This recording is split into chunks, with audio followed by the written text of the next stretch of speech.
5번 문제부터 이어서 설명하도록 하겠습니다. 5번 문제는 이제 법조문 문제가 나왔고 13년도에도 법조문 문제가 3개, 2개 그 정도 나왔는데 일단은 법조문에 대한 이야기를 많이 오늘을 하지는 못할 것 같아요. 그래도 이제 개략적인 이야기를 먼저 좀 하면 아까 제가 이제 글에 대해서 지금 이제 다 설명했던 이야기들을 했다면 법조문에 대해서는 간략한 이야기만 좀 할게요. 일단 법조문 역시 접근 방식의 목적은 똑같아요. 시간을 절약하는 거거든요. 다만 이제 그 행정법을 공부하는 분들과 또 그렇지 않은 분들 사이에서 이제 그 법에 대한 법조문 문제에 답을 구하는 능력의 차이는 좀 있기 때문에 이제 그 정답을 어떻게 구할지 그 부분에 대한 이야기도 이제 기초 강의 및 기본 강의에서는 진행하도록 할 거예요. 일단 법조문도 제가 이제 그냥 크게 2가지로 한번 구분을 해봤어요. 나열형 법조문이라고 해가지고 그냥 5번 문제처럼 조나 항들이 이렇게 나열되어 있는 문제가 있는가 하면 이제 이해형 법조문이라고 제가 이름 붙인 게 있는데 이해형 법조문은 뭐냐?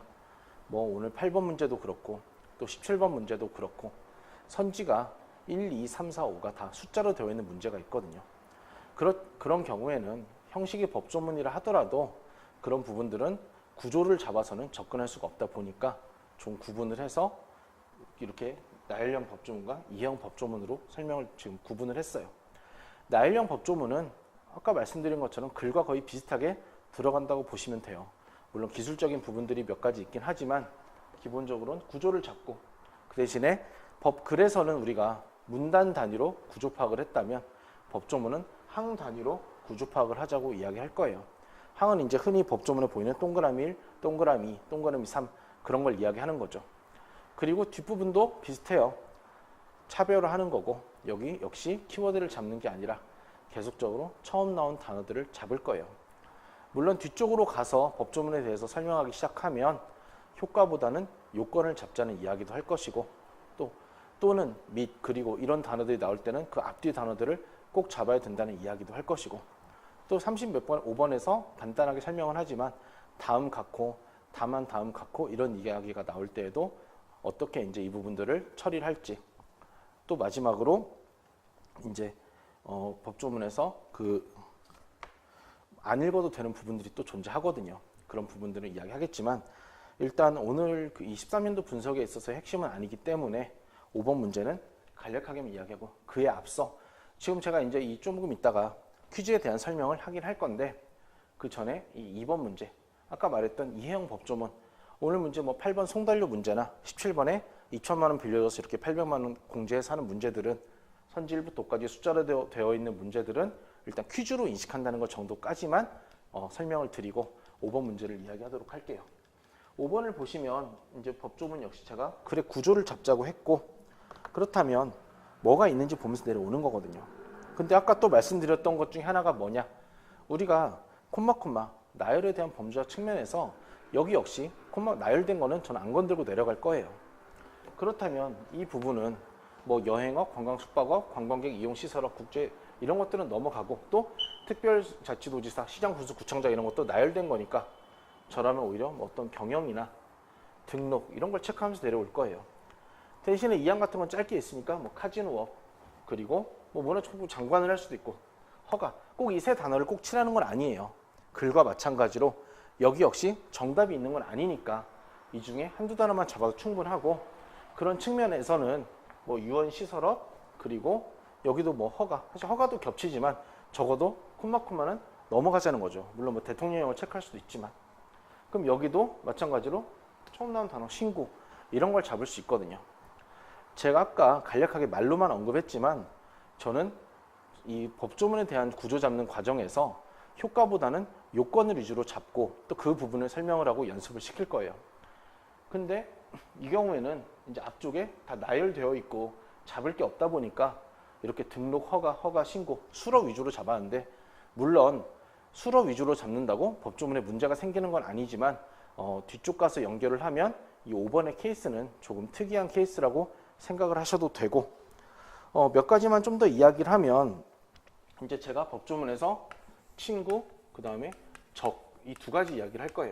제가 이름을 붙인 건데 이 적에 대한 이야기는 좀 중요하기 때문에 따로 별도로 좀 이야기를 할 것이고, 이 5번에 대한 이야기는 친구에 대한 이야기만 할 건데, 친구란 건 어떤 개념을 제가 설명하려고 하냐 보면, 우리가 법조문 문제를 풀다 보면 뭐뭐에 따른, 뭐뭐에 따라 이런 멘트들이 종종 나와요.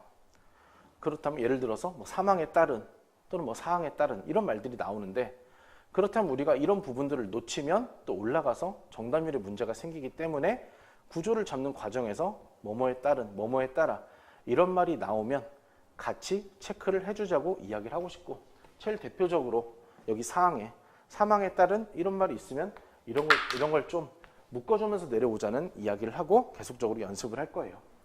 같은 이야기를 해보면 이제 1항, 2항, 3항, 4항 이렇게 체크를 했다면 5항, 6항 같은 경우에도 5항 역시 이런 콤마 있는 부분들은 다 건너뛰고, 여기도 뭐 묶을 수 있는 건 있겠죠. 이런 거나 또는 뭐 지정 이런 걸 체크할 수 있다면 여기도 이제 예를 들어서 뭐 권한 일부나 위탁 이런 것들을 표시할 수 있겠죠. 추가적으로 제가 친구 이야기를 여기서도 하면 여기도 약간 5항에 또는 뭐 5항에 따라 이런 게 있으니까 이런 5항, 6항도 묶어주면 좋은 거죠. 그렇다면 제가 법조문은 항 단위로 구조를 잡자고 했고, 여기는 1항부터 6항까지 있기 때문에 우리가 6개로 구분해서 구조를 잡는다고 생각할 수도 있지만, 아까 말씀드렸던 친구를 활용하면 4항에 3항에 따른이 있기 때문에 3항과 4항은 세트로 볼 수 있고, 6항에도 5항에 따라 이런 게 있기 때문에 5항과 6항도 세트로 볼 수가 있는 거예요. 다르게 말하면 1항, 2항, 3, 4, 5, 6 이렇게 4개로만 구분해서 내가 선지를 보면서 어디로 들어갈지 결정을 하는 게 법조문에 접근하는 방법이라고 생각하시면 되고, 글과 기본적인 접근은 큰 차이는 없을 거예요. 다만 이제 이 부분과 관련해서 몇 가지 이야기를 추가를 하면, 먼저 한 번씩 의문을 제기하는 분들이 있어요. 지금 제가 콤마를 다 건너뛰었는데 이런 거를 뭐 밑줄이는 안 치고 읽지도 않고 넘어가면 올라가기 힘들지 않냐라고 물어보는데, 저는 이제 보통 반대로 이야기를 하거든요.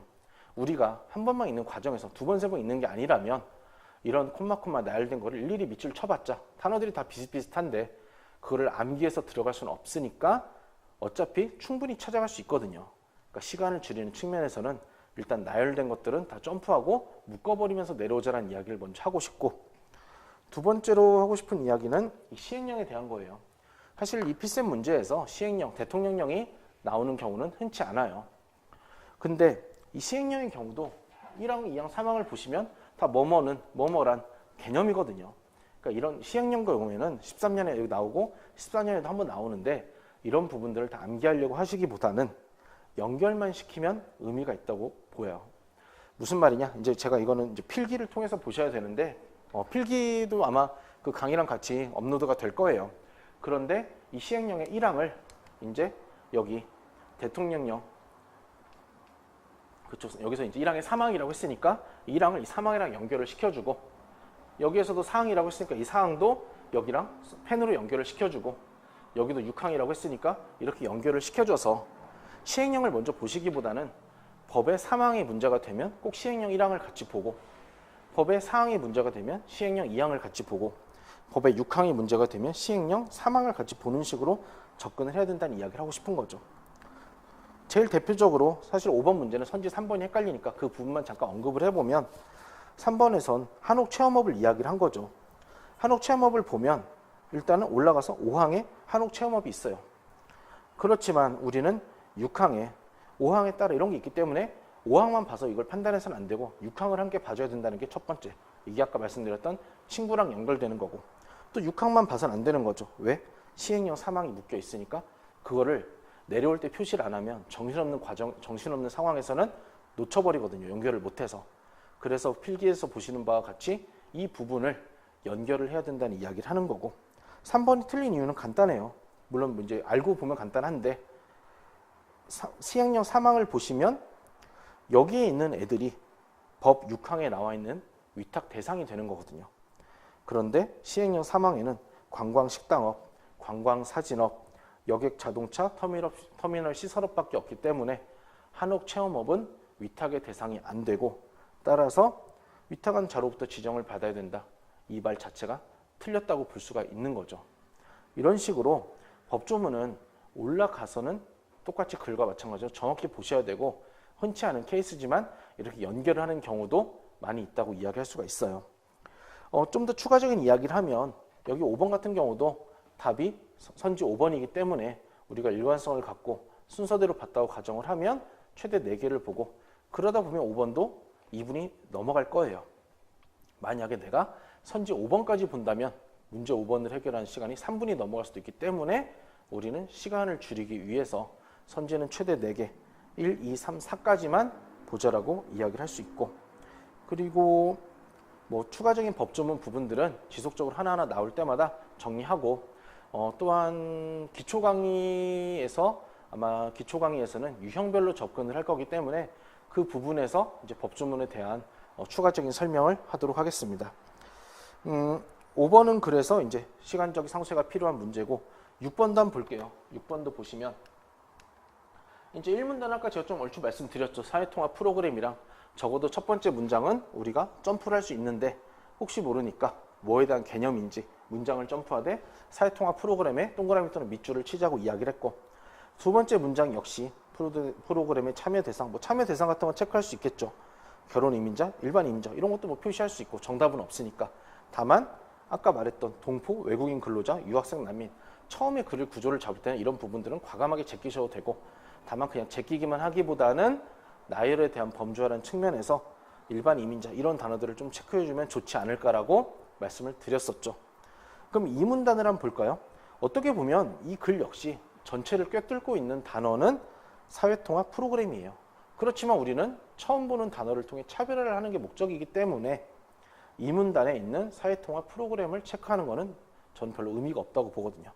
오히려 처음 보는 단어인 교육과정이나, 물론 이걸 각각 표시할 수도 있겠죠. 그렇지만 이제 뭐 저는 모범 답안이 한번 제시만 해보면 사전평가나 뭐 평가 점수나 배정 중에서 두세 단어만 충분히 체크를 해도 충분하다고 보는 거고, 이런 단어들을 통해 내가 올라가서 이제 해결을 하는 거죠. 왜냐하면 여기 역시 지문이 길지가 않고 특히 1문단의 개념도 있고 그러다 보고 또 3문단의 예시도 있거든요. 그럼 이런 6번에 있는 지문 같은 경우도 사실 1분까지 걸려서는 안 돼요. 뭐 아직까지는 일단 이 방식이 익숙해져야 되니까 쉽지 않은 시간이지만 그래도 나의 목표 시간대를 제시를 하고 한다면 이런 부분들은 3, 40초 정도에 끊어줘야 내가 이 문제를 2분 후반이 걸릴 걸 2분 중반 또는 2분 초반이라도 땡겨놓을 수가 있는 거거든요. 그래서 6번도 2문단도 이렇게 이야기를 했고, 3문단을 한번 생각을 해볼게요. 3문단 역시 아까 말씀드린 것처럼 이런 예를 들어로 시작하는 부분, 물론 미리 체크하는 건 아니지만 읽으면서 아마 건너뛰어도 상관이 없을 거예요. 다만 이걸 이제 하나씩 이야기를 하면 뭐 일반 이민자에 대해서 이야기가 나오면서 뭐 교육과정 이수도 있고 어쨌든 사전평가 이런 거 다 나왔던 단어니까, 그러면서 또 결혼 이민자에 대한 이야기가 있어서 뭐 면제 이런 거 체크할 수도 있겠죠. 뭐 이 예시는 건너뛰더라도 예를 들어 부분은 아까 말씀드렸듯이 개념은 보통 딱 한 문장으로만 나오거든요. 근데 예시는 한 문장일 때도 있고 두 문장일 때도 있어요. 그 부분은 이제 본인이 문제를 풀면서 아마 좀 그 요령을 갖고 판단을 할 수 있어야 되고, 이 부분에서 이제 뭐 일반 이민자, 이수, 결혼 이민자, 면제 이런 단어들은 적절하고 예시까지 넘어갔다면 사실 이제 이 부분이 굉장히 중요한 부분이거든요. 왜? 상황 판단에서 단서는 참 중요해요. 왜냐하면 단서로 인해 정답이 오답이 되고 오답이 정답이 되니까 중요한 건데, 제일 대표적으로 나오는 단서는 단, 다만, 한편, 이 경우, 만일 이런 단어들이 있겠죠. 이때 이런 단서가 이제 어느 정도로 봐야 될지 그 정도를 정하는 게 중요해요. 왜냐? 단서가 너무 중요하다고 이야기는 하지만 그 단서가 꼭 내가 봐야 되는 선지 정답에 걸린다는 보장은 없기 때문에 그 단서를 또 두 번, 세 번 읽어서 이해하는 건 제가 원하는 방식이 아니거든요. 단서 역시 한 번만 읽고 뭐가 있구나 이렇게 구조만 잡고 내려오면 돼요. 근데 이 부분을 설명을 하면 또 조금 전달이 왜곡이 되어서 다만, 한편 이런 단어들만 체크하고 내려오는 경우가 있거든요. 그럼 그런 경우에는 선지에서 그 단서 부분을 못 찾아가는 경우가 많이 있더라고요. 나중에 따로 한번 체크해 보셔도 되지만 여러 문제들이 있지만 13년도 외교원 6번 문제가 그랬었고 그 다음에 17년도 5번 문제도 약간 그랬거든요. 그래서 우리가 정리하고 싶은 거는 단서는 중요해요. 그렇지만 단서 역시 이해하는 게 아니라 한 번만 읽으면서 무엇에 대한 단서인지 이거를 좀 체크하자고 이야기를 하고 싶죠. 그러니까 여기서도 다만 이것만 표시하기보다는 이게 뭐 결혼 이민자에 대한 단서 또는 여기 결혼 이민자가 이미 나왔으니까 조금 더 추가하면 뭐 날짜에 대한 단서구나 이 정도만 표시를 한다면 내가 선지를 통해 필요한 부분을 찾아 올라갈 수 있다는 거죠. 그렇지만 이제 많은 분들이 생각하기에 단서가 항상 정답이 된다 이렇게 생각을 많이 하시는데 기출문제에서는 50% 정도라고 보시면 돼요. 이 경우에도 실제 답은 5번이지만 제가 알기로 5번은 단서에 걸리는 부분이 아니거든요. 그러니까 단서라고 해서 한 번씩 물어보는 게 단서에 걸리는 선지들을 먼저 찾아가는 건 어떠냐. 좋은 방법이지만 그렇다고 무조건 효율적이라는 보장은 없으니까 저의 경우에는 단서는 그냥 무엇에 대한 단서인지만 체크하고 내려오고 여기 역시 저는 선지를 그냥 1번부터 볼 거예요. 왜냐하면 리스크를 없애려고. 물론 5번과 6번에서는 답이 5번이기 때문에 선지 5번이기 때문에 선지를 최대 4개를 봤을 거고 그만큼 시간적 손해가 있었겠지만 전 아까 3번, 4번에서 시간을 분명 확보를 했을 것이고 그렇게 하면 나중에 아직 운영 이야기는 안 했지만 운영과 연결이 되면 6번까지 12분에만 끊어도 실제 시험에서는 엄청나게 성공한 운영이라고 볼 수 있거든요. 마지막으로 6번 문제를 다시 한번 정리를 하면 그러니까 이 문제는 정말 방심하고 하나하나 다 읽으면서 여유 있게 풀면 3분 넘어가기 딱 좋은 문제예요. 그거를 막기 위해서 우리는 일단은 개념 예시, 한 번의 읽자 예외도 말씀드렸고 또 그냥 구조 잡는 과정에서도 한 번만 읽자, 한 번 읽자 말씀드렸고 그 다음에 특히 단서도 이해하기보다는 한 번 읽고 오히려 뭐에 대한 단서인지만 체크하는 게 의미가 있다는 이야기도 같이 했죠. 또 아까 말씀드린 것과 연결하면 이런 표 부분도 선지를 통해서 올라가서는 매우 중요하지만 처음에 구조를 잡을 때는 표를 패스하자고 0초 만에 넘기자는 이야기를 했었고 선지 보는 순서랑 관련해서 이 문제는 답이 그 끄트머리에 있어서 시간이 2분 넘어갈 수는 있지만 상수에 3번, 4번에서도 상수를 할 수 있고 또 아까 잠깐 언급했지만 우리가 7번을 통해서도 시간적인 상수를 할 수 있다고 이야기를 할 수 있을 거예요. 7번을 한번 볼게요. 아까 제가 3번에서 한번 언급을 했었는데 저 같은 경우는 글의 길이에 상관없이 이해하지 않고 구조를 잡거든요, 늘. 그러다 보면 7번처럼 정말 4줄밖에 안 되는 짧은 부분도 저는 구조를 잡을 거예요. 예를 들어서 이걸 태어나서 처음 봤다 가정하고 이야기를 하면 무슨 교육 프로그램이 있다고 하는데 어쨌든 뭐 설문조사를 했다고 하고 뭐 처음 보는 단어지만 보리치 개수가 뭔지 안 따지고 그냥 보리치 개수나 교육 우선순위에 대한 이야기가 있구나. 이 4단어 다 못 쳐도 돼요. 사실은 보리치 개수나 교육 우선순위 그 단어만 체크해도 무방하거든요. 여기서 오히려 제가 이야기하고 싶은 거는 아까 말씀드렸듯이 저는 글의 구조를 잡을 때 동그라미나 밑줄 정도만 사용하면서 내려온다라고 이야기를 했는데 많은 분들이 이렇게 짧다 보면 이해를 하고 또 특히 시간이 지체되는 원인 중에 하나가 제가 아까 앞서 말씀드렸던 부등호나 화살표나 그런 걸 체크한다고 했거든요. 그러니까 여기서도 뭐 보리치 개수가 높을수록 교육 우선순위가 높아진다. 이게 틀린 건 절대 아니에요. 틀린 건 절대 아니지만 이런 짧은 부분에는 상관없지만 모든 그 문제들에서 이런 걸 체크하기 시작하면 확실하게 시간적으로 더 얻을 수 있는 거를 못 얻게 되기 때문에 그냥 교육 우선순위 정도만 체크를 하고 교육 우선순위가 나왔을 때 그때 찾아 들어가서 처리하는 게 더 좋지 않을까 해서 그 부분에 대해서 계속적으로 반복해서 말씀을 드리고 있는 거죠. 그렇다면 한번 생각을 해보세요. 이 7번 문제는 무조건 2분 안에 빼야 되는 거예요. 제 방식으로 했을 때는. 왜냐? 일단은 처음에 지문이 4줄밖에 안 되니까 이건 정말 20초 안에는 무조건 들어와야 되는 부분이고 왜? 이해하는 게 아니니까. 그리고 각주 넘어가자고 했었고 표 넘어가자고 했었고 그러면 선지 1번을 20초 만에 이 문제 들어가면서부터 바로 시작할 수 있는지 이 부분이 아직까지는 생각하면서 하나하나 해야 된다 하더라도 궁극적으로 시험 전에는 기계적으로 들어갈 수 있어야 되는 거예요. 일단 이 문제랑 상관없는 이야기지만 제가 왜 기출 분석이 중요하고 제가 생각하는 기출 분석이 정답을 구하기보다는 접근을 어떻게 할지가 중요하다 말씀드린 이유는 뭐냐? 주변에도 이제 올해 1차 시험이 합격을 하신 분도 있고 또 떨어지신 분도 있고 또 합격을 했더라도 아슬아슬하거나 여유 있게 떨어지더라도 한두 문제 또는 그 이상 다양한 경우가 있을 거예요. 그 중에서 커트라인에 2-3문제 이상으로 차이를 내고 합격을 한 분들 한번 생각을 해볼게요. 예를 들어서 올해 일반 행정이나 재경 직렬의 커트라인은 775였으니까 한 79점이나 80점 정도 받은 분들을 생각을 해볼게요. 물론 과목마다 영향이 있는 것도 있지만 적어도 그렇게 두세 문제 차로 합격을 한 분들은 일단 여유가 있게 붙은 거거든요. 그렇다면 그 분들이 물론 올해 2차를 합격하면 너무 좋지만 이제 혹시라도 2차를 떨어지고 내년 1차에 다시 도전한다고 하면 일단 접근 방식에 대한 문제는 크지 않을 거예요.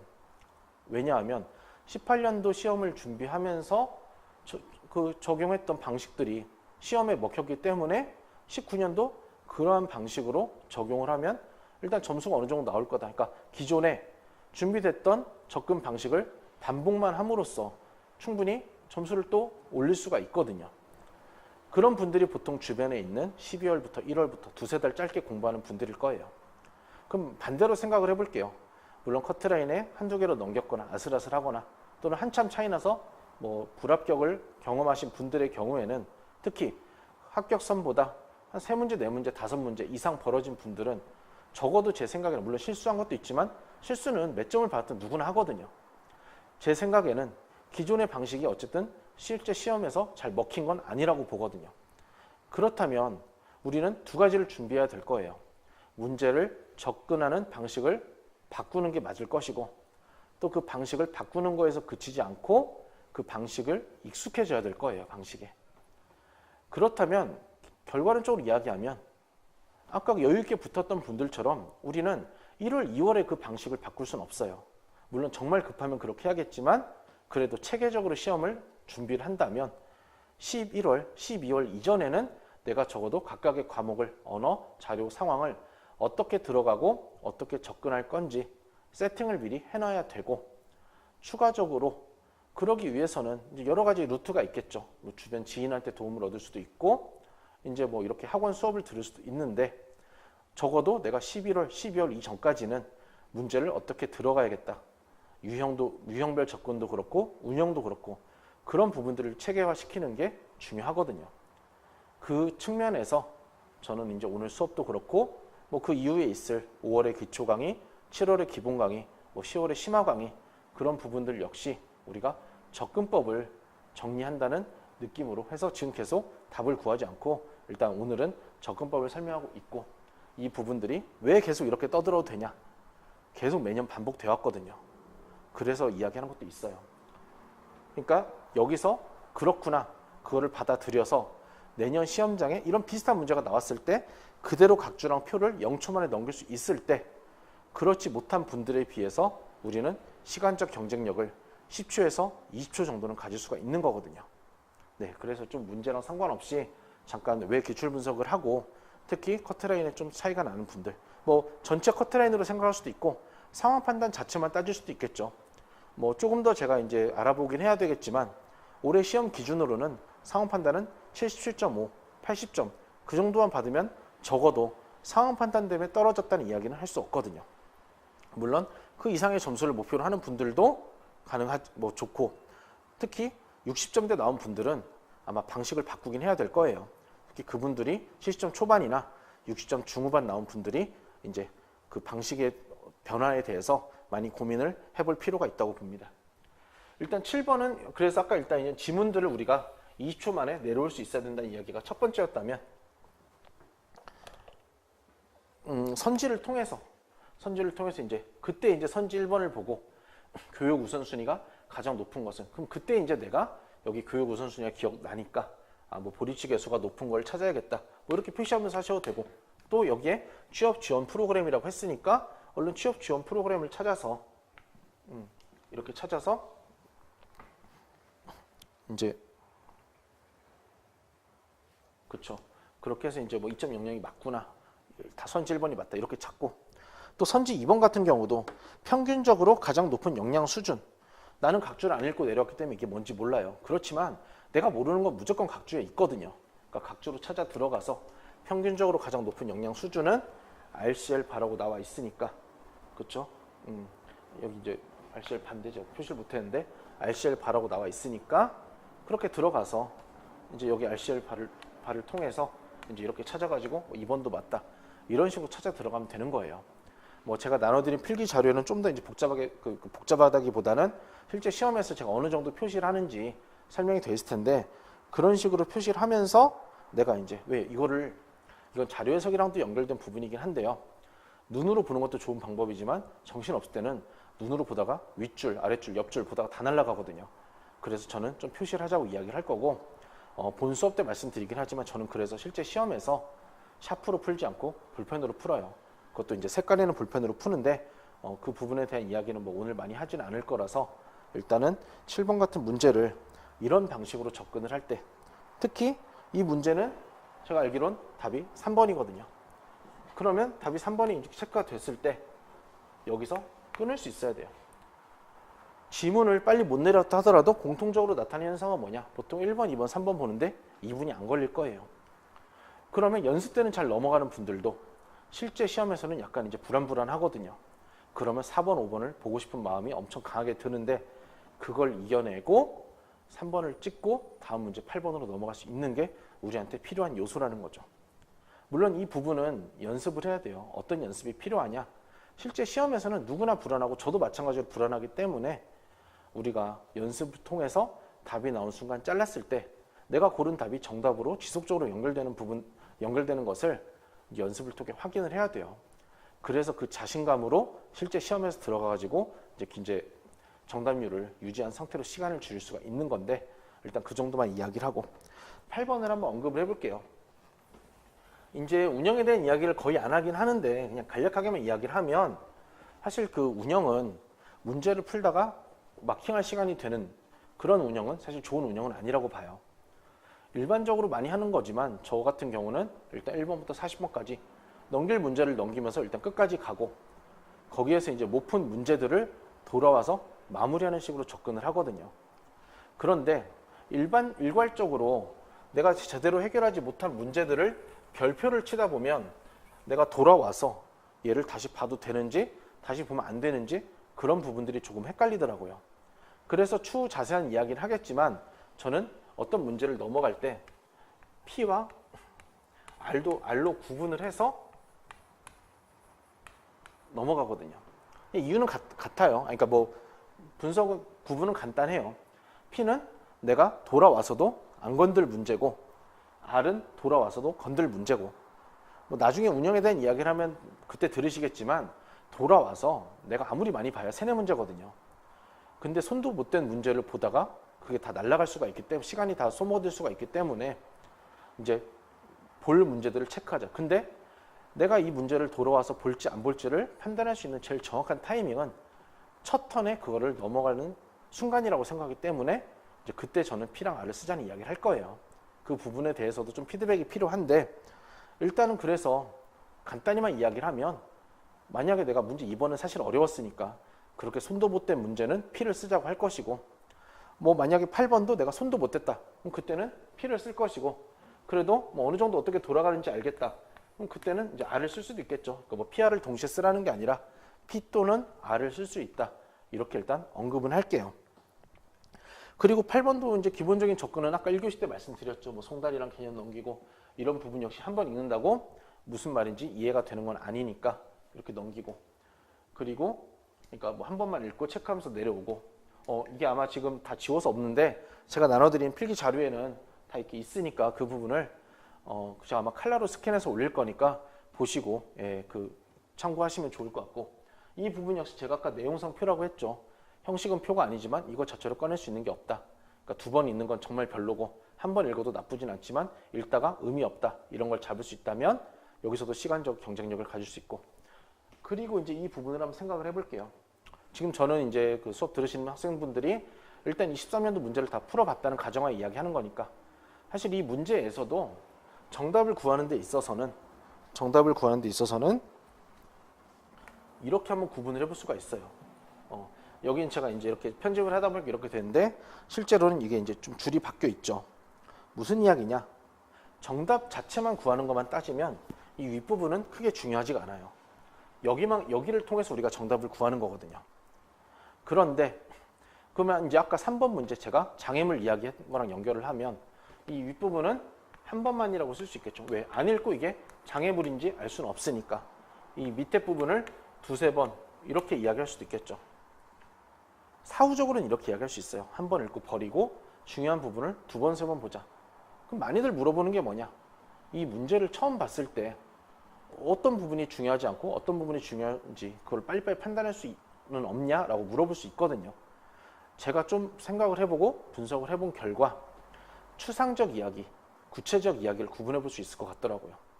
적어도 법조문이나 퀴즈에서는 추상적 이야기는 필요가 없어요. 구체적 이야기에만 집중을 하면 되거든요. 물론 이 부분도 시행착오도 있을 수 있고 연수도 필요하지만 이런 추상적 이야기들은 날리면서 가고 이런 구체적 이야기에 집중을 하는 게 의미가 있다라고 여기까지만 일단 이야기를 할게요. 계속 반복이 될 거니까. 그리고 이 8번 문제는 일종의 이제 퀴즈랑 연결돼서 접근하는 게 필요한데 그 부분은 제가 이제 9번까지 이야기를 하고 돌아와서 퀴즈를 정리하면서 다시 설명하도록 할게요. 그러면 이제 퀴즈를 설명하기 전에 마지막 글 문제인 9번 문제를 한번 간략히 한번 봅시다. 일단은 뭐 옳은 걸 물어봤고 이 문제 역시 사실 내용 자체가 어렵진 않아요. 그렇지만 실전에서 함정이 너무 세가지고 정말 많이 틀렸던 문제거든요. 일단 저 같은 경우는 두 가지 접근이 가능한데 뭐 A은행, B은행, C은행은 한 번만 읽으면서 내려올 수도 있지만 아까 말씀드렸던 찬스, 기항의뢰에는 기우제와 여제가 있다. 자동으로 구조가 잡힌다는 측면에서는 저는 아마 그냥 A은행, B은행, C은행 이렇게만 표시를 하고 바로 10초 안에 선지 기억을 시작할 거예요. 그리고 내가 그렇게 이제 시작을 했을 때 선지 기억을 보면서 이제 그때 올라가서는 분석을 해야겠죠. 이것도 필기에 뭐 적혀 있겠지만 A는 1120만 원이 필요하고 B는 1200만 원이 필요하고 C는 1080만 원이 필요해요. 그렇다면 A은행의 경우가 가장 적다가 틀렸다고 생각이 될 수 있거든요. 왜냐? A는 1120이고 C는 1080이니까. 근데 여기에 이제 실제 시험에서는 많이들 걸렸던 함정이 숨어 있는 거죠. 자동차 소유권을 얻기까지라고 했기 때문에 A은행은 소유권을 주고 돈을 내기 시작하니까 사실 A은행에 내야 되는 총 금액은 0원이 되기 때문에 기억이 맞거든요. 근데 지금이야 뭐 이렇게 다 풀어봤기 때문에 이거 함정이야 다 알고 처리를 하지만 실제 시험에서는 정말 많이 틀렸던 문제였어요. 그럼 저는 이걸 어떻게 맞았냐? 저도 처음에는 1120, 1200, 1080이 나오다 보니까 기억이 틀렸다고 생각을 했거든요. 함정을 발견하지 못하고. 그런데 그러다 보니까 실시간으로 업데이트하는 과정에서 기억이 3개가 지워지더라고요. 제가 아까 4번을 잠깐 언급했어요. 그리고 4번처럼 기억이 3개가 지워졌는데 다시 봐서도 기억이 3개가 지워지면 그대로 바로 리을 보면 된다고 했거든요. 그렇지만 이 경우처럼 기억이 3개 지워지면 그래도 한번 패자부활전이라고 이야기했잖아요. 의심이라도 한번 할 수가 있다면 다시 봐서 저는 그래서 건졌거든요. 이런 부분들이 해마다 2개에서 과목별로 한두 개씩 꼭 나와서 뭐 좀 결과론적인 이야기지만 평균을 2.5점에서 5점까지도 올릴 수 있는 요소들이 돼요. 근데 니은이나 디귿이나 리을 같은 경우는 3개가 있어서 큰애들이 지워지더라도 큰 의미가 없기 때문에 제가 그래서 선지를 기억부터 보는 이유이기도 합니다. 어쨌든 9번 같은 문제는 내가 정답률을 유지하고 점수를, 왜냐면 이건 시간적 문제는 별로 발생하지 않거든요. 점수를 확보하는 측면에서는 이런 함정이 있어야 되는데 이런 함정을 피할 수 있는 하나의 요령 중에 하나가 제일 기본적인 기억 3개가 날아갈 때고, 물론 그럴 때도 있지만 아닐 때도 있기 때문에 이렇게 이야기를 하고, 아마 4교시쯤에 36번도 제가 어떻게 의심을 했는지 또 한번 말씀드리도록 하겠습니다. 그래서 9번은 그렇게 되고, 자 이제 뭐 사람에 따라 생각은 다를 수 있지만 사실 1번부터 10번도 2번, 8번, 10번은 약간 퀴즈스러운 문제라서 이제 퀴즈 부분을 정리하면서 한 번에 한번 이야기를 해보도록 할게요. 그럼 다시 앞쪽으로 돌아가서 이제 퀴즈에 대한 개념을 좀 잡아보려고 하는데 좀 할 이야기가 많죠. 하나씩 봅시다. 일단 퀴즈의 구분부터 한번 이야기를 해볼게요. 저는 퀴즈를 2가지로 구분을 해요.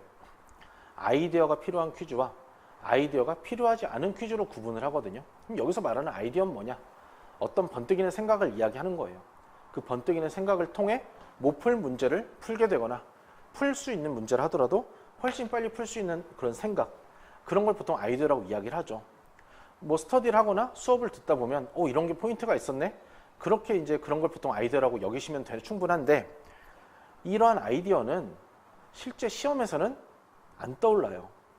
또 혹시 떠오른다 하더라도 상당히 많은 시간이 흘러가 있을 거예요.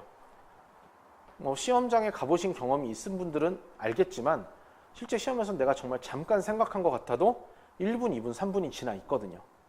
근데 우리가 또 생각해야 되는 건 뭐냐? 아까 말했지만 퀴즈는 오히려 8개 풀고 9개 풀고 반타작 하는 것보다 푸는 개수를 줄여서 6개 또는 7개만 풀어도 일행 분들이 합격하는데 전혀 지장이 없거든요. 그러니까 우리는 퀴즈에서 선택과 집중을 해야 돼요. 왜냐? 이 부분도 좀 더 부연 설명을 하면 퀴즈는 아까 시작할 때 말씀드렸듯이 저도 3분 잡고 풀거든요. 기출문제 퀴즈도. 그러면 풀 수 있는 퀴즈도 3분이다 보니까 내가 못 푸는 퀴즈까지 3분씩 풀려다 보면 11번부터 20번까지 푸는데 30분씩 걸려버릴 거예요. 앞에서 그래버리면 31번부터 40번은 거의 제대로 건들 수 있는 게 없거든요. 그렇기 때문에 우리는 풀 수 있는 퀴즈는 3분 정도 투입하더라도 풀고 아니다 싶은 퀴즈를 빨리빨리 1분 안에 버려가면서 선택과 집중을 하는 게 중요해요. 이 부분도 필기에 있겠지만 그래서 이쪽은 상쇄, 이쪽은 선택과 집중이 중요한 거거든요. 다만 이것도 다시 원점으로 돌아오면 선택과 집중을 하더라도 선택과 집중을 할 수 있는 시간이 극단적이긴 하지만 극단적이지 않더라도 18분이냐 22분이냐 그거는 굉장한 차이가 있기 때문에 우리가 글과 법조문에서 시간을 줄여야 되고 그러기 위해서는 절기 문제를 건너뛰어야 되는 거죠. 계속 이야기를 해볼게요.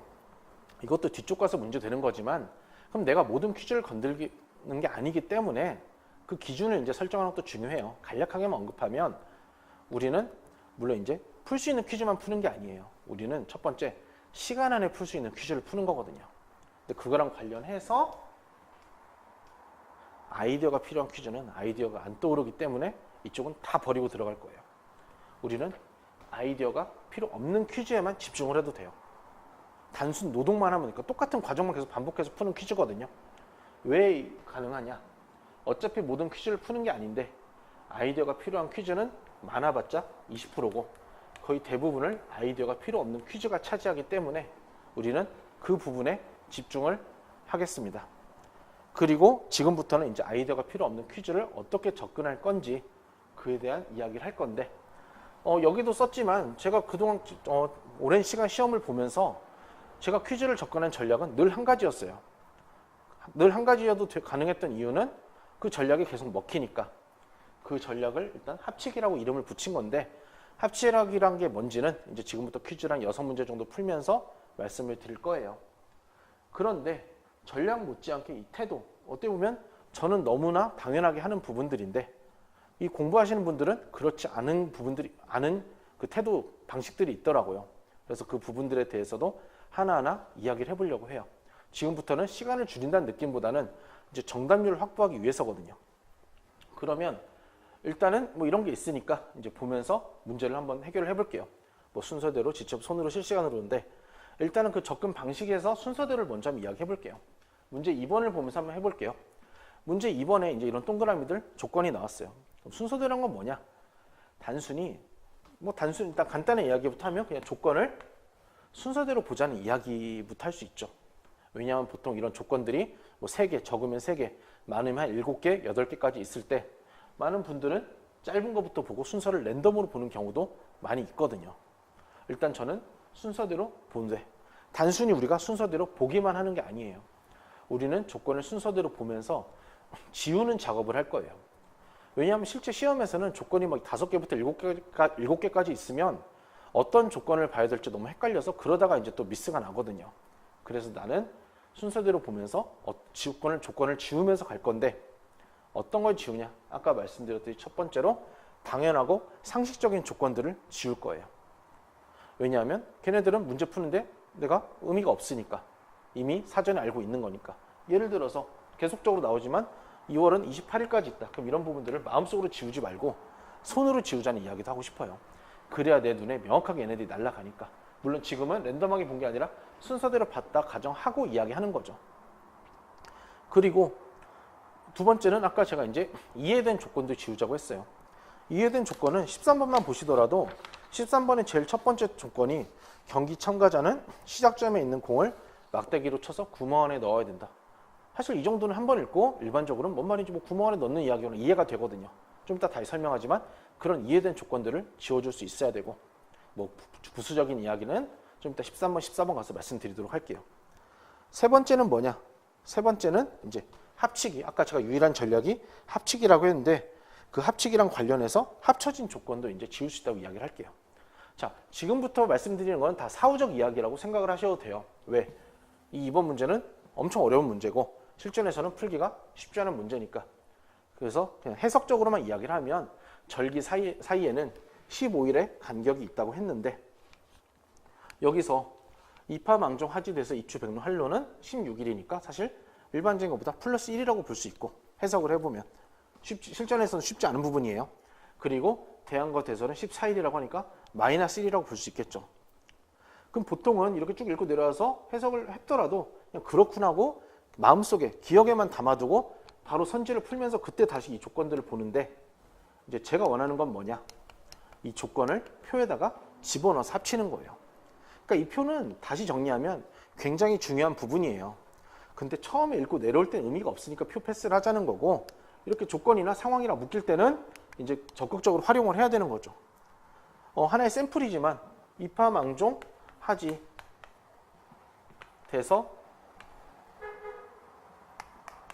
입추백로 한로에 이렇게 플러스 1이라고 쓸 수도 있고 대한대설도 이렇게 마이너스 1이라고 만약에 내가 썼다면 해석이 돼서 그때는 얘를 여기 지웠듯이 이렇게 지울 수 있어야 되고 사실 두 번째 있는 춘부는 3월 21일이라도 지울 수 있는 거죠. 어떤 분들이 이렇게 3월 21일인지 쓴 분들이 별거 아닌 것 같지만 일반적으로는 거의 모든 분들이 이 표와 이 조건을 계속 왔다 갔다 하면서 선지까지 3개를 왔다 갔다 하면서 문제를 풀어요. 그러면 아무래도 버벅이고 놓치고 그런 게 있는데 지금 말씀드린 것처럼 우리가 상황이나 조건이나 뭐 이름은 다양하죠. 그런 것들을 표에다가 집어넣을 수만 있다면 이 표를 통해서 선지를 해결하면 되기 때문에 시간도 물론 개선되는 부분이 일부 있겠지만 정답률을 높일 수 있다. 이 장점 때문에 우리는 이 부분을 이제 계속적으로 소개를 하고 연습을 할 것입니다.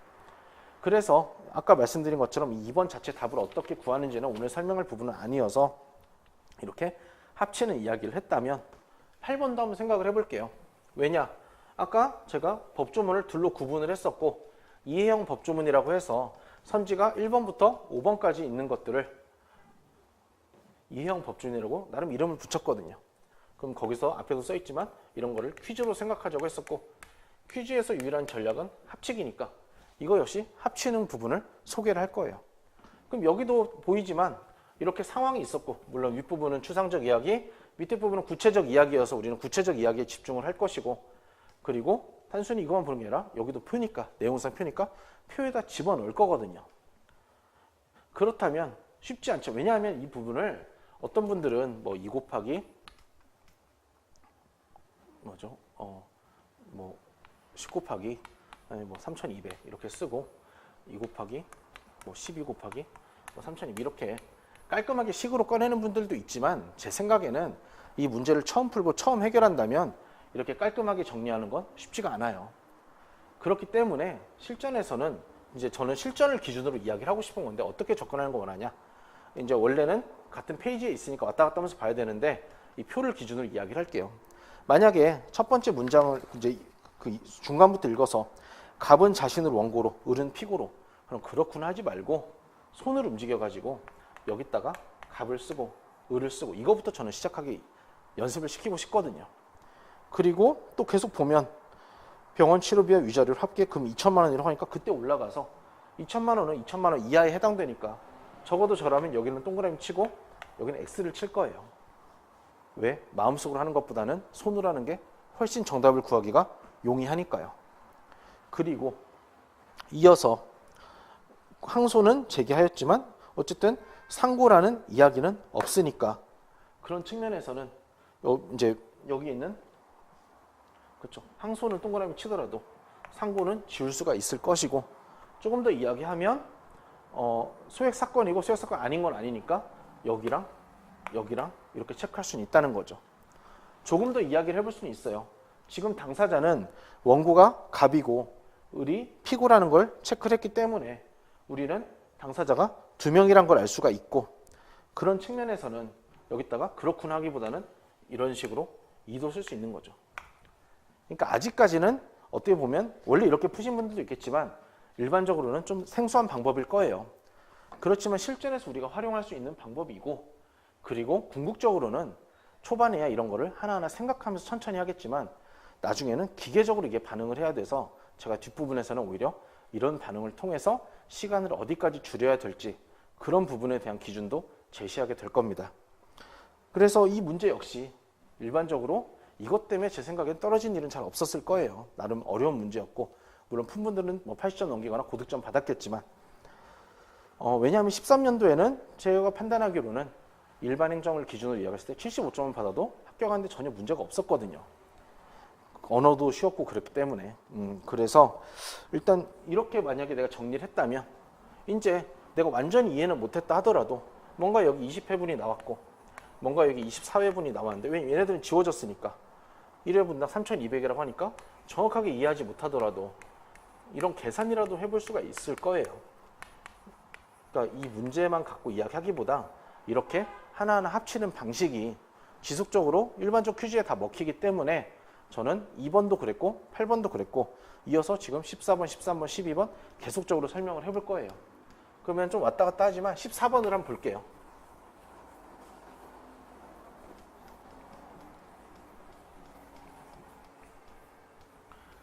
자, 그럼 14번은 뭐부터 이야기할 수 있냐? 아까 제가 P랑 R에 대한 설명을 잠깐 했는데 이거는 제가 R이라고 생각하는 문제고 실제 시험에서도 저도 중간에 기억까지 보고 넘어갔던 문제이기도 했어요. 뭐 그런 부분들 좀 더 이야기를 하고 일단은 기본적인 접근 제가 이제 순서대로라는 이야기를 했고 순서대로 내려오면서 지우자는 이야기도 했죠. 그럼 여기도 이런 조건들이 있어요. 순서대로 본다고 할 때 같은 생선을 연속해서 이틀 이상 먹을 수 없다. 자, 잘 생각하셔야 돼요. 무턱대고 지운다고 끝은 아니거든요. 내가 이거를 제대로 캐치도 못하고 이해도 못했는데 이걸 지웠다가 선지 풀 때 이걸 안 보면 정답률에 문제가 생기니까 이 부분은 지울 수도 있고 안 지울 수도 있어요. 이해가 한 번 읽고 이해가 된 사람은 지울 수 있고 한 번 읽고 무슨 말인지 모르겠으면 그냥 살려놓고 내려오는 게 맞아요. 그럼 여기서 주의해야 될 거 두 가지는 뭐냐? 어설프게 이해해놓고 지우는 것도 반대. 그리고 이걸 지우기 위해서 두 번, 세 번 읽는 거 이것도 반대. 한 번 읽고 이해가 되면 지워도 되지만 한 번 읽고 이해가 안 되면 그냥 살려놓고 문제 풀 때, 선지 풀 때 보면 돼요. 그 대신에 두 번째 있는 매주 화요일은 삼치를 먹을 수 없다. 이런 건 우리가 이제 합쳐서 표시할 수 있겠죠. 일일이 삼치 해도 되고 저 같은 경우는 실제 시험에서 그냥 삼치 X 이렇게 쓰고 내려오기도 했거든요. 그랬다면 나는 여기를 이제 이렇게 지울 수가 있겠죠. 세 번째 1월 17일은 꽁치를 먹어야 된다. 그럼 이런 것도 꽁치 이렇게 쓸 수도 있는 거죠. 어차피 본인만 알아보면 되니까. 그리고 그러니까 두 번째, 세 번째 동그라미들은 우리가 합쳐서 지울 수 있고 첫 번째 동그라미는 이해한 사람은 지우되 그걸 함부로 해서는 안 되고 네 번째는 하루에 한 마리만 먹어야 한다. 당연한 이야기예요. 이건 문제 많이 푸신 분들은 이제 점점 경험이 쌓이겠지만 하루에 두 마리나 이틀에 한 마리 이런 게 이상한 거지 하루에 한 마리 정도는 오케이 하고 넘어가야 되거든요. 그런데 이거랑 관련해서 이제 수업을 하다 보면 사람마다 당연하고 상식적으로 생각하는 범위가 조금씩 다르긴 하더라고요. 그래서 이렇게 이야기를 했어요.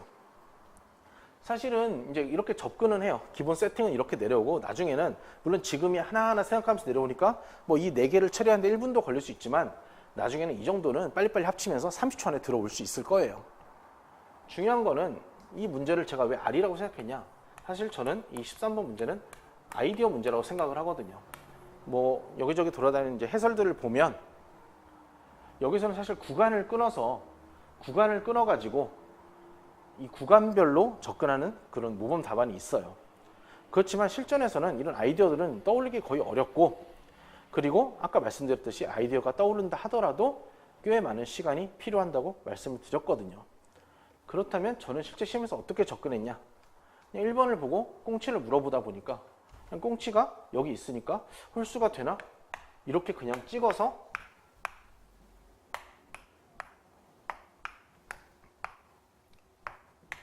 이렇게 해서 16이 돼서 기억이 틀렸구나. 이렇게 잡았어요. 그럼 제가 여기서 이야기하고 싶은 부분은 이렇게 접근하는 것도 설명하고 싶지만 아까 제가 이제 퀴즈를 접근하는 태도에서 다시 앞에 찾아보시면 알겠지만 순서대로 다음에 2번이 지체 없이였거든요. 3번이 손으로 했거든요. 그 의미를 이야기해주고 싶어요. 왜냐하면 정말 많은 분들은 보통 여기를 보고 여기까지 읽었다고 하면 일단 여기서 잠깐 생각을 하세요. 왜냐? 이 문제의 포인트가 뭘지를 찾으려고. 근데 그 생각은 잠깐 하는 것 같아도 정말 30초, 1분이 그냥 지나가거든요. 그런데 이 상황 판단에 우리가 풀 수 있는 퀴즈의 수준은 높지가 않아요. 굳이 표현하면 제가 느끼기에는 초등학교 경시도의 문제, 고학년 문제거든요. 차이가 있다면 우리는 이 경시도의 고학년 문제를 3분에 잡으려고 하는 거고, 그 어린 그 경시도의 친구들은 이제 그걸 뭐 20분, 30분씩 보는 게 차이라고 할 수 있겠죠. 어쨌든 문제의 내용 자체가 엄청 어려운 건 아니기 때문에 우리는 불필요한 시간 낭비는 없어야 될 것이고, 그래서 제가 이야기하고 싶은 게 지체 없이 아예 생각을 하지 말고 바로 들어가도, 아까 말씀드린 것처럼 바로 이렇게 찍어도 답이 나올 수 있으니까 이 부분을 강조할 거고, 공부한 지 2년, 3년, 4년 정도 되신 분들은 이 지체 없이만 갖고도 많은 시간들을 확보하기도 하더라고요. 그러니까 일단은 계속적으로 반복하겠지만, 또 오늘 끝나기 전에 왜 지체 없이 해야 되는지 납득이 가시겠지만, 일단은 여기서 딱 멈춰서 생각하고 멍 때리기보다는 바로 뭔가 액션을 취하고, 그 액션을 눈으로 하기보다는 손으로 한다. 그게 태도의 2번 지체 없이와 3번 손으로라고 생각하시면 될 거예요. 실제 시험 이야기를 좀 더 추가를 하면, 저 같은 경우는 여기까지 기억은 이제 처리를 했어요. 기억은 처리를 해서 이제 여기서 이제 기억이 이렇게 날렸고, 그 다음에 니은을 보려고 하는데, 물론 선지문은 순서랑 관련해서 좀 더 이야기하지만 실제 시험 경험을 이야기하는 거니까요. 니은을 봐야 되는데 이 삼치는 여기가 너무 복잡하게 되어 있어가지고 어디부터 시작해야 될지 잘 모르겠더라고요. 그래서 막힌 순간 저는 그냥 알 쓰고 넘어갔거든요. 그리고 돌아와서 또 디귿을 보니까 고등어는 되게 쉽게 나오더라고요. 짝수 번호만 찍어도 15가 나와서 디귿 틀린 거 잡아서 니은 리을 답을 골랐던 게 제 시험 경험이에요. 좀 사후적으로 이야기하면 사실 실전에서 니은 리을 잡기는 거의 어려워요. 이 문제는 기억 디귿을 날려가지고 답을 4번을 찾을 수 있냐의 싸움이거든요.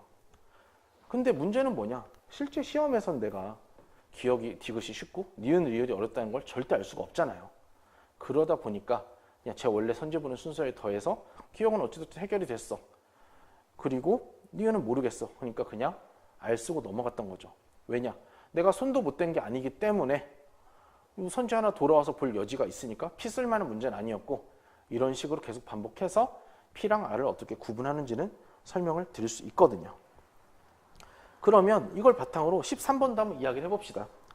그러니까 14번은 그러니까 사실은 이거는 처음에 넘어갈 수 있는 문제예요. 그러니까 나중에 이제 이야기하는데, 보통 그래서 이런 아이디어 문제는 경우의 수가 여러 가지 문제라고 생각하시면 될 거예요.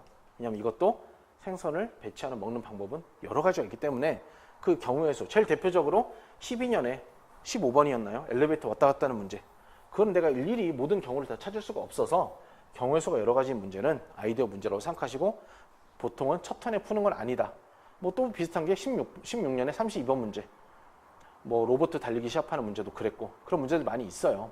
그래서 아이디어 문제 욕심내지 말라는 이야기를 하고 싶고, 13번을 한번 볼게요. 13번도 비슷한 방식으로 적용할 수 있는데, 13번과 14번의 차이는 뭐냐? 14번은 표가 위에 있고 13번은 규칙이 위에 있는 게 차이예요. 왜 이걸 강조하냐? 이상하게도 이걸 좀 이제 진행을 해보니까 표가 위에 있고 조건이 밑에 있는 14번 같은 경우에는 학생들이 동그라미 하나씩 보면서 계속적으로 실시간으로, 그러니까 그 하나 볼 때마다 표에 계속 업데이트를 잘 해주시더라고요. 근데 문제는 뭐냐? 13번처럼 규칙이 위에 있는 경우에는 일단 한번 끝까지 읽고 그리고 다시 올라가서 보면서 이걸 어떻게 처리하려고 하시더라고요. 제가 느끼기에는 처음에 이걸 한번 읽는 시간은 그 시간 역시 굉장히 아깝다고 생각하기 때문에 한번 가볍게 읽고 그다음 문제 다시 조건을 다시 원위치로 올라가서 읽기 시작하기보다는 하나 할 때마다 바로바로 표에 업데이트 해주는 게 저는 훨씬 효율적이라고 보거든요. 그게 아까 태도에서 네 번째로 이야기한 실시간으로 해요. 한 번 읽고 하기보다는 하나하나 보면서 바로바로 업데이트 해주고, 이 부분이 처음에는 익숙하지 않겠지만 뒤쪽 가면 이쪽도 굉장히 시간적으로 경쟁력을 가질 수 있는 부분이라고 생각을 합니다. 그럼 이제 아까 말씀드렸던 게 우리가 지우는 것 중에 두 번째가 이해된 조건도 지울 수 있다고 했는데, 뭐 시작점에 있는 공을 막대기로 쳐 구멍에 넣는다. 저 같으면 이렇게 날리면서 내려갈 거예요. 왜? 뭔 말인지 이해되니까. 그렇지만 아까 14번과 연결하면 한 번 읽고 뭔 소리인지 모르겠으면 이렇게 막 지우면 안 되고, 그리고 참가자에게 3번의 기회가 주어지고 3번 하면 종료다. 어떻게 보면 이거 굉장히 생소한 조건이고 중요한 조건이에요. 그런데 우리가 만약에 실시간으로 내려와서 본다면, 지금 얘를 보더라도 알 수 있듯이 3번의 기회가 주어진다고 했는데 적어도 4번, 5번 던지는 없거든요. 한마디로 이 조건을 어긴 애는 없다는 거예요. 적어도 이 문제에서만큼은 얘는 큰 의미가 없으니까 이걸 보고 표를 봐서 여기서는 의미 없다 싶으면 이렇게 지울 수도 있다는 이야기를 하고 싶죠. 두 번째 동그라미 5점이고 2점이고 0점이고 마이너스 3점이라는 이야기가 있어요. 그러면 제일 베스트는 저도 실제 시험에 이렇게 표시를 했는데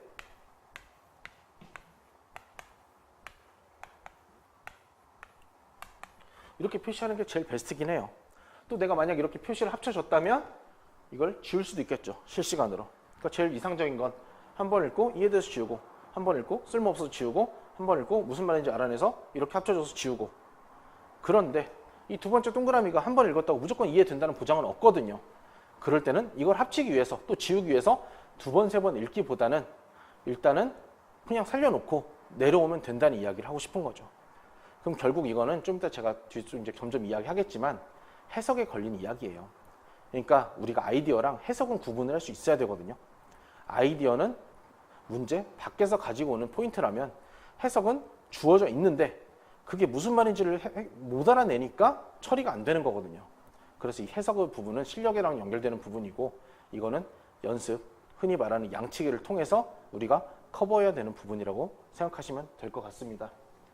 어쨌든 이거를 만약에 합쳤다 지웠다고 하고 또 세 번째 동그라미를 한번 볼게요. 총 2라운드를 진행하여 획득한 점수를 합산. 여기는 이렇게 표시할 수 있죠. 합산이라고 하니까. 그렇지만 적어도 높은 점수를 획득한 순서대로 이 고득점 순으로는 당연한 이야기이기 때문에 이런 부분들도 지워주자는 이야기를 하고 싶어요. 필기해 보시면 알겠지만 그래서 앞쪽은 살려놓더라도 뒤쪽은 지울 수 있고 물론 어떤 분들은 이렇게 정리한 분들도 있긴 해요. 여기 나의 경우를 나눠가지고 2, -1, 4, 5, 2 이렇게 정리한 분들도 있지만 이건 사실 실전에서 하기 쉬운 부분은 아니고 이렇게 못해도 답을 구하는데 어렵진 않아요. 그렇지만 이 노란색 부분을 못 쓰면 사실 답을 구하는데 많이 헤매니까 이런 부분들을 기계적으로 합칠 수 있도록 이제 인지를 하고 그러니까 여기서 답을 구하는 것도 중요하지만 이런 접근을 내가 확실히 체크하는 게 중요하거든요. 이렇게 되고 마지막 만일 경기 결과 동점이 나올 경우 1라운드 고득점 순으로 사실 이거는 뭐 합치기는 애매해요. 그렇지만 내가 뭔가 표시, 동그라미 또는 밑줄을 쳐주면 좋겠다는 이야기하고 왜냐면 기본적으로 조건이라 하더라도 두 번, 세 번 읽는 건 아니니까 그럼 보통 이제 흔히들 많이 체크하는 부분이 단어가 동점과 고득점이긴 해요. 그럼 여기서는 뭐 자세한 이야기는 안 하고 간략하게 그 요건과 효과에 대한 이야기만 한번 해볼게요. 흔히들 우리가 법조문이나 퀴즈를 볼 때 뭐뭐 하는 경우 뭐뭐 하는 때 뭐뭐 하면 뭐뭐 한다 이런 문장이 정말 많이 나오거든요. 그렇다면 물론 제일 좋은 거는 요건과 효과를 보통 이제 이 부분을 요건, 이 부분을 효과라고 하니까 제일 좋은 거는 요건과 효과를 다 체크해 주는 거긴 해요. 그렇지만 실전에서는 이제 시간 제약과 여러 가지 요건 그 한계들이 있기 때문에 보통 둘 중에 한쪽만 표시를 하게 되는데 여기서 말씀드리고 싶은 거는 효과를 체크한다고 틀린 게 절대 아니에요. 저도 본능적으로는 효과를 체크하게 되더라고요. 근데 우리가 찾아가고 그 부분을 안 놓치기 위해서는 효과보다는 요건을 치는 게 조금 더 적절하더라라고 이야기를 하고 싶은 거죠. 그러면 여기서 요건만 체크를 해도 되고 이렇게 소개를 하고 뒤에 가서 확인을 할 건데 요건을 체크하는 방식은 아주 간단합니다. 흔히들이 아니에요. 보통 거의 99% 뭐뭐 하는 경우, 뭐뭐 하는 때, 뭐뭐 하면 이런 식으로 멘트가 나오거든요. 그럼 우리는 경우, 때, 화면 앞에 있는 이 물결만 표시를 해도 절대 놓치지 않는다는 이야기를 하고 싶어요. 이거를 원래는 법조문에서 강조하는 건데 이 네 번째 동그라미랑 연결을 하면 동점을 체크할 수도 있고 고득점 순을 체크해도 돼요. 근데 사실은 이 문제가 물론 짧아서 놓치진 않겠지만 이걸 선지해서 고득점만 갖고 찾아 들어가는 건 쉽지가 않거든요. 동점이 나오면 그때 올라가서 동점을 통해서 고득점을 따지는 거지 고득점부터 들어가는 것은 아니기 때문에 둘 다 체크하면 좋지만 만약에 하나만 체크를 한다면 정답을 찾는 과정에서는 동점, 이 요건만 찾는 게 훨씬 더 적절하더라. 이렇게 이야기는 할 수 있다는 거죠. 그래서 13번도 3분 걸려요. 푸는데. 답을 구하는 게 만만치 않지만 그래도 기본적으로 그러니까 중요한 건 퀴즈에서 중요한 거는 저는 인트로라고 보거든요.